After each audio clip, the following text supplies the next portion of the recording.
keeping positive in the midst of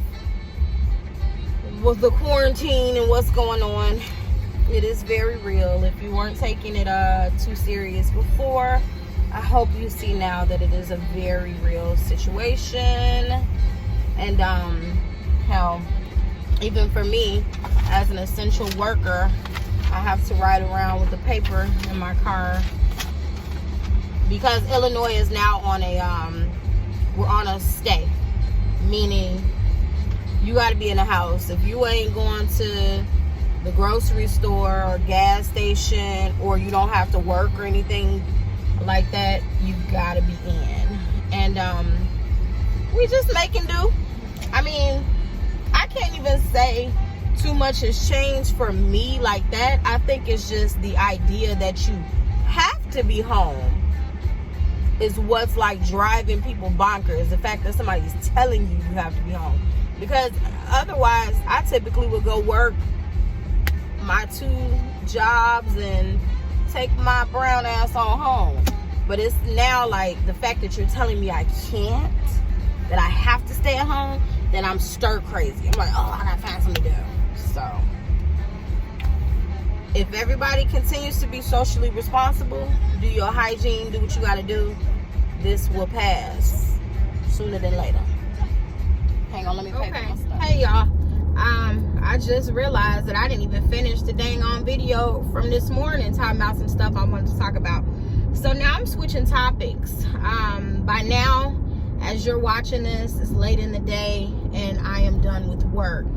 I've had a chance to sit and watch the video. T.S. Madison's this segment in the morning that she did, and I got to watch where Larry Reid was on there, and Chi was sitting up there with Maddie. You had Craig, the writer steward, on, in Milan. When I tell you that I am appalled, after watching that, I was angry, sick to my stomach. So let me kind of break it down or surmise it for those of you who didn't watch it, don't watch, don't even know what I'm talking about. So essentially, you have three to four who are up there discussing. They're talking about different topics. The topic they got on somehow was Larry Reid, and you have Milan, who's on here selling his sex toys and all of this. And I think he started by asking Larry if he was LGBT, if he was gay, and Larry said no. Mind you, Larry is not used to this question. He gets asked this question quite a bit because he does have feminine mannerisms.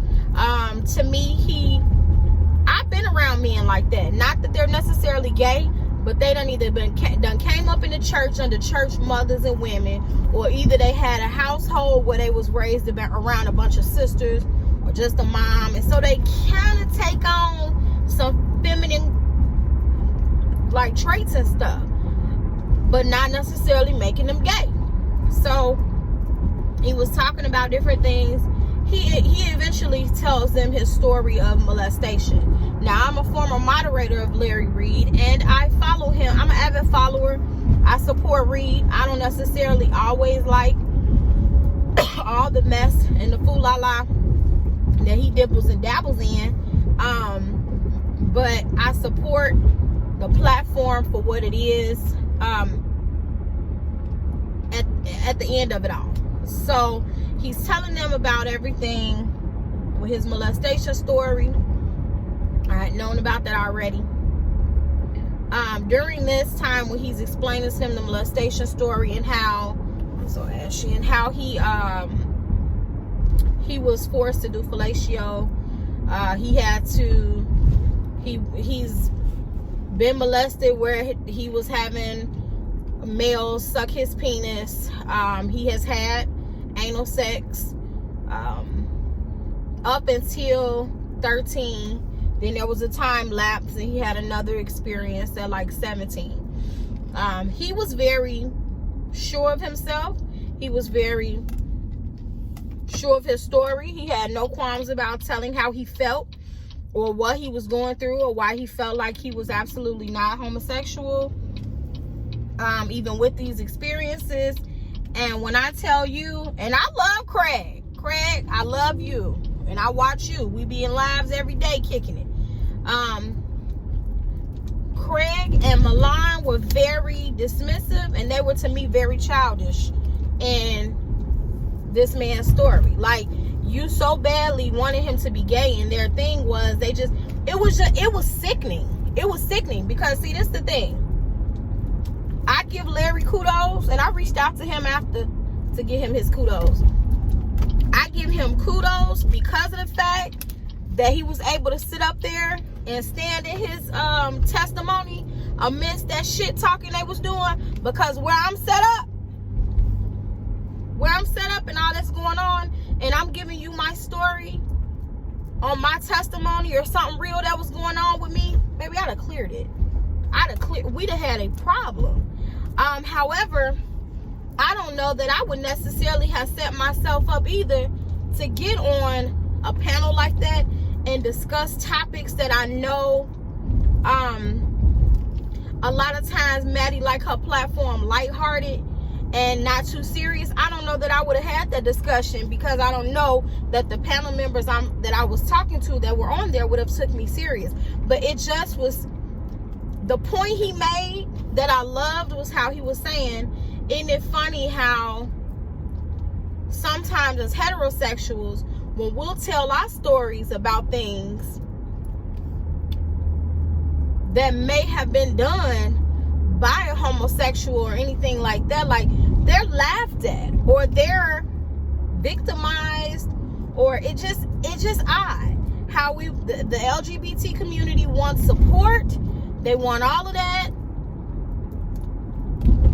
on all of their matters and their agendas and their matters. But when someone who sat in what he said was his truth, he was laughed at, gawked at. Honey, they was calling him a legend. It was sickening. That shit was sickening. That I didn't care for that, not one bit. Not one bit did I care for that.